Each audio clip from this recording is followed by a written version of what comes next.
I would say comparison is the thief of joy. A lot of what I think about with my journey is that I was always looking at, I started back in 2019. So it's just like, the podcast space was populous, but it wasn't nearly as populous as it is today, I feel like, 2024.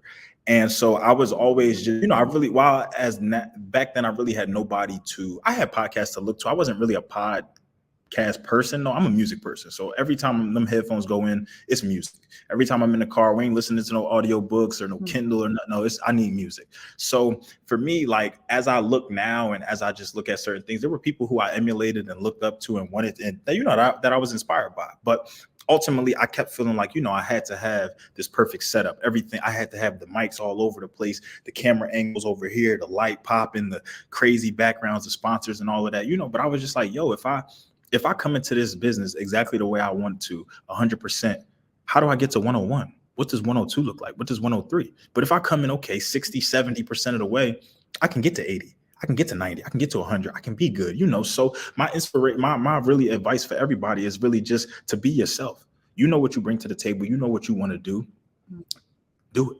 Just start it. I started with three things: a phone, a laptop, a microphone. That's all I had, and I just kept making it happen from there. I didn't let that stop me from making content. I didn't make excuses. I did make excuses, but I capitalized. I still made it happen. I still kept going with it. So I feel like if this is really the decision that you want to make, the thought crossed your mind for a reason, go all in with it.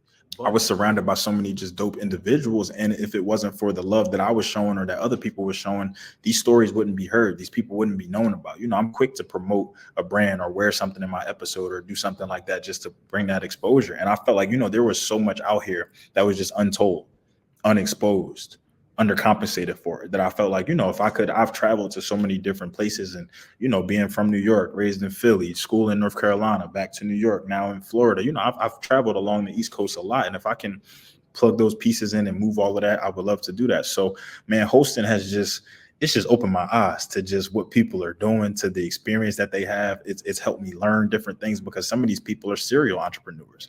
So they can give you some experience and expertise from this. They can talk a little bit on this. They can help you about this. I'd had a dude tell me he had 8 successful exits, and I had no idea what that meant. Also, my biggest thing, there's fortune in the follow-up. That was something that was preached to me at a young age, and I love that. There is fortune in the follow-up. Follow up all times, whether it just be, it's just like a job. When you apply for a job, you had that interview or whatever, you should be sending that person a message. Hey, thank you so much for your time today. I appreciate you sitting down with me. Definitely looking forward to the next steps and what comes with this. Please let me know if you need anything additional from my end. Simple. Take it back. Follow up with people. Tell them that you really enjoyed sitting down with them, that you really had a great conversation. Be professional. Be about your word. If you tell somebody that you're going to drop something by a certain time or have this done, or we're going to hop on at this time, or we're going to start at this time, then let's do it. She told me to join this podcast at 4:50. Yeah. I joined at 4:50, almost 4:51, but I was here, so you have to be professional. This is, even if you don't have an LLC, even if you're not in business, say on the books with the NACS code and everything like that, you're still a brand. You're still, I'm Tamar Turner, but I'm also the host of the Down to Business podcast. And as you start to brand yourself, as people there are people who just know me as Down to Business. They don't even know Tamar. They don't even know what I did extracurricularly. They don't know that I have a master's. They don't know that I'm a member of Omega Psi Phi. They don't know that I love this and that and do different things like that. They know me as that. So you have to also recognize that you're a walking brand in a sense like that. So just be about your business. Why that interview stood out so much to me, and it's called A Community of Angels. So we lost our moms around the same time, and then he lost his grandmother. He lost his aunt and everything like that. But, through a lot of the adversity and just things that came our way and just the trials and the tribulations, we never gave up. We always supported each other. I was just a groomsman in his wedding back in April. So that was amazing just to see the growth and everything that he has going on, my boy Zaire. But it was just eye-opening to me because I really just got to sit down with somebody and really just have a deep conversation. Like, I knew what we had gone through. I knew what we stood for. I knew our morals, principles, everything like that. But it wasn't until we really got to take that deeper dive as adults that I really learned some things. I really figured out, what was going through his mind in certain places, how he made it out of certain things, what he was thinking, and just how sometimes, behind closed doors, we were dealing with and moving through life in our own regard, but we were ultimately going through the same thing. So for that one, for me, I really felt like it spoke to us. We did it in Philly. We were live and direct. So it just felt like, a hometown like type thing. So that was one that definitely had a big impact on me. And it was early on in my podcasting career. Being personable. I'm not really here to, while I have merchandise and while we have a website and while we do different things like that, I'm not here to sell you anything. I'm really just here to be me, my authentic, my true self. I want you to, when you finish on this podcast, whether you feel like, whether you want to come back on or not, I want you to say that you had an enjoyable experience. I want you to be memorable. I want you to remember down to business, not because you had an interview and we promoted you, but because, you really had a conversation that you thoroughly enjoyed and you felt like the host took time to pay attention to you, really dive into you, really tell your story. I pride myself. I tell people all the time, I could run a podcast by myself, but I don't want to hear myself talk all day. This is for y'all. This is y'all show. So whatever happens, whatever we do, you don't have to apologize to me. You can curse. You can do whatever you want. You can get up in the middle of the interview. I've interviewed people outside. I've interviewed people who smoking. You do whatever. This is your show, bro. I'm just the platform owner. I'm the CEO. I'm a tie it all together. Only every episode that's unique to you. So I definitely just, I want people to also understand that Down to Business is here to offer a service. I love to see now that I have business owners and entrepreneurs in different cities and different states collaborating with each other, following each other, showing love to one another. People who never knew each other a day in their lives connecting now. And I don't need any parts of that, but I love to see it. And I love that connection. I love to be able to have my live events and be giving away business owner stuff or people who I brought on the podcast and different things like that. I love to have people reaching back out to me because they have a book dropping and they want to come on and talk about it. Or I love to have people say, hey, my cousin sent me a podcast. That's my favorite. Like when people say, hey, I heard your podcast do so-and-so, because it's also showing you that people are putting your name in the room and you don't even realize it. When I first started, I really only wanted to talk to you if you was Black. I'm gonna be 100% honest with you. If you didn't look like me or whatever the case may be, it wasn't really happening. But a lot of that stemmed from, when I first made my announcements, the people who were resonating with it were family, friends of friends, my followers, everything like that, all people who were in my network. As I started to just grow, as I started to get different recommendations and just get referrals and different testimonials and things like that, I opened it up, and I just recognized that, if I truly believe that I want to tell the stories, I want to provide this exposure, I want to really make sure that these voices are heard, and I can't limit myself to who I decide to bring on or anything like that. So I just started to branch out a little bit. So now it just comes to the point where, I still have people that are reaching out to me. I get recommendations. I would say more recently, a lot of how my scheduling goes is I've had multiple podcast booking platforms now just find the podcast. So they pretty much reach out to me. They'll suggest anywhere from 5 to 7 guests at a time. And I just tell them, hey, I'll send you my scheduling link. Let's figure out what works best for all parties and let's get it on. So I would say over the course of 183 episodes now, it started off, with people who I knew, with everything like that. But now, it's just kind of, let's talk. Let's get it in. So, I feel like I'm in too deep now to turn back.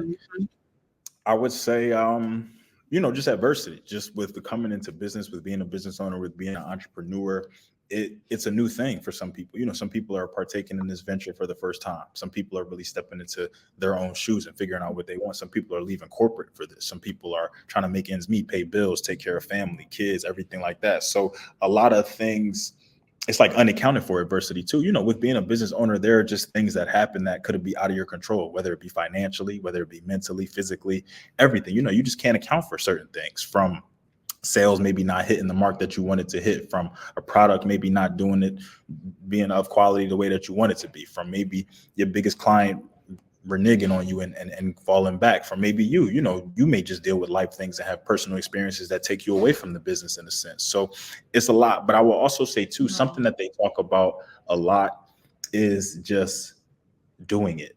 It's just starting. It's just finding that, it's just stop thinking too hard, stop second guessing your stuff, stop waiting for that perfect moment, and to really just hit the ground running and to just go. I would say that a lot of the people who I've had conversations with didn't necessarily know that they were going to become business owners all their lives, whereas it more so maybe started from a personal experience, or maybe from a problem that they were solving, or maybe from a conversation that they had. And then before you know it, they're in it to win it. And at this point, they're really making a difference and they're making a change.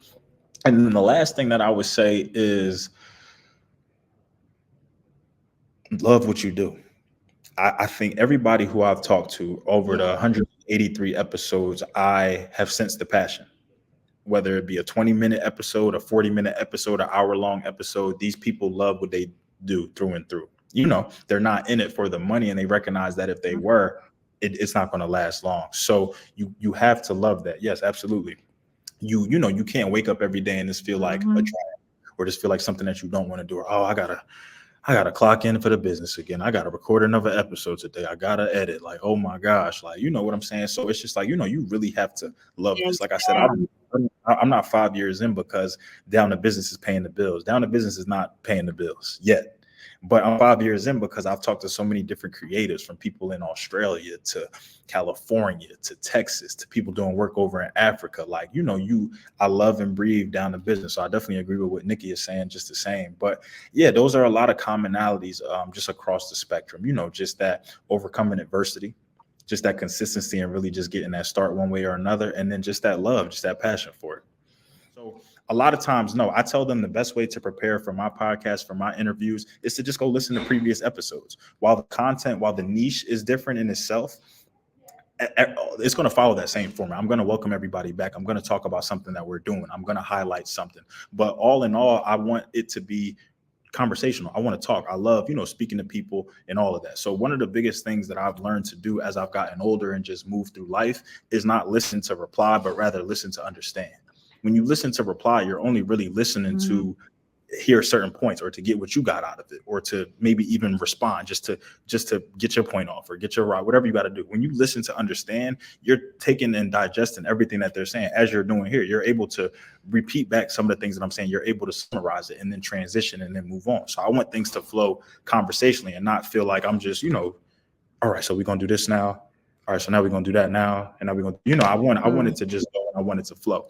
So that's really what I tell them. I tell them this is going to be relaxed. This is going to be laid back. I might put you on the spot. I might ask a would you rather question. I might do this or that. But ultimately, I really want you to have a conversation. I want you to feel comfortable being on here. If this interview goes 20 minutes, perfectly fine. If it goes an hour and 20, I got nothing but time. So, it was a little bit different preparing when I used to do more than one interview a day, because it kind of felt like a succession, which I had to stop doing because I was running myself thin. But really, I only do one interview a day, Monday through Thursday. And that's my schedule. So right now I'm fortunate enough, we're booked all of June and all of July. So very happy for that. Very excited for that. But ultimately, everybody gets their own time slot. Everybody gets their own sector. And I just, I go through things, I look at things, but I have and also too, I think maybe a little cheat sheet I got a photographic memory. So I can look at something, or I can, something maybe once or twice, or catch a phrase on your website, and I'll hit it off from there. But to some people that's impressive, like, Dad, you saw that, or you was doing this, or you was doing that. Yeah, I do my due diligence. Now, I was a student once, so got to be a sponge. I would say one of my biggest goals now is to have a secure sponsor, meaning like I feel like the sponsorships and the things that I do now is kind of just on a case-by-case basis, whether it be a holiday, whether they have an initiative or something that they have going on. But I want somebody who, we're on a contractual agreement and we just kind of figure some things out. So for me, but that's another thing too, I'm about my money, but this is not about the money for me. You know what I'm saying? Like we're going to get this bread. The podcast would have stopped if we didn't. But it's just a thing of, I really love this. Like I said, I'm 183 episodes in. Do I regret being full-time? No, I actually just got off of work at 5:00 and I'm still at my job. I use my job as a benefit because I work for a company called WeWork. So we offer public co-working space, private offices, conference rooms, different things like that. So I can use this space to record, to set up, to do what I need to do. Go all in with it. But I'm not even really obviously consistency, but just be about it. Don't really just come to this because you think you saw somebody else with a podcast. You saw one of these gurus come on your timeline and say, yo, you can make da-da-da-da, you could do this, you could do that. Nah, do this because you want to do it. Because like I said, I'm 5 years in and I'm not monetizing nearly as much as I want to, but I'm not stopping. I talk to people who millionaires, maybe even billionaires, people who are resourceful, people who have done this multiple times and time again. So I would say to take advantage of every connection, every person who you talk to. Don't negate anything. I listen to everybody intently, whether it be an industry that I know about, whether it be something I never heard about, whether it be something that's only for women. I listen to everybody because there's gems in all of that. So I just encourage y'all. I encourage you to do it. I encourage you not to look at who's at the top. I encourage you not to look at numbers, social media, cut all of that out. Just sit down and really have these conversations with people. It'll pay off because like I said, I'm so plugged in now that like, I'm hopping on different calls. I'm hopping on different lives. I'm capitalizing on SEO. I'm capitalizing on AI and using it to my advantage. I have people offering their services to me for free that they offer to corporate business owners, that they offer to entrepreneurs for a buku amount of money, but it was just because I sat down, I had a conversation, I asked some questions. And like I said, the numbers, the downloads, the streams, all of that, yeah, it's good for the SEO, it's good for the traffic, it's good for them. But it's about you at the end of the day. It's about your brand. It's about, are you waking up? Are you happy every day? You could be, your numbers could be the lowest they ever been. If you happy, Exactly. so what? They going things change, numbers happen, things, anything is possible. Word to KG. So I think that you are still doing what you have to do. But as we always say, there's room for improvement. I don't follow up exactly as I should. So I got to take my own advice. I mean, I say listen to every episode, but I mean, we got episode 183 that just dropped, the wealth transformation. So I pretty much sat down with somebody named Gavin, who is in the DeFi space, decentralized finance, cryptocurrency, Bitcoins, Ethereum's, Ripple, all of that, things like that. And he's pretty much showing us how how the banks are failing and how things are not really on the up and up, how what we can do about the blockchain, how we can really just take control of our own money and stop really giving it to these banks to be lending it out and borrowing and different things like that. So he was very insightful because, as somebody who trades and invests and things like that, I thought I knew a pretty good amount of information, but he had me just like, yo, you think you're just scratching the surface. But some other things that I'm telling you, and whenever you got money involved, I'm listening overtime. So it's just like, I'm leaning in a little bit closer, like, hey, hold on, like that's really, so, but just some other upcoming things we got. I would say we have a live event in Charlotte, North Carolina on June 22nd. So I'll be sitting down with a business owner. He's actually a real estate investor and broker and agent and everything. So we'll be sitting down at a venue out there and doing all of that. I have my Down to Business grant that is up and running right now. The applications end on June 30th, but pretty much I'm rewarding one business owner or entrepreneur with $1,000. And just, it's in memory of my mom, but it's something that I want to do each year now and up the ante, up the price each year and keep going from there. And then by the end of the year, I hope to have a Down to Business directory. So pretty much just taking all the people who I've interviewed, all the people who I know, and putting together like almost like a phone book for the people who know what the phone books are, the yellow pages and all of that, but pretty much putting that together as your one-stop shop for if you need a hairstylist, if you need a publicist, if you need somebody in real estate, if you need a clothing brand, if you need an artist for a performance. I want you to be able to get this directory, and I want you to be able to find everybody by service, by niche, by industry.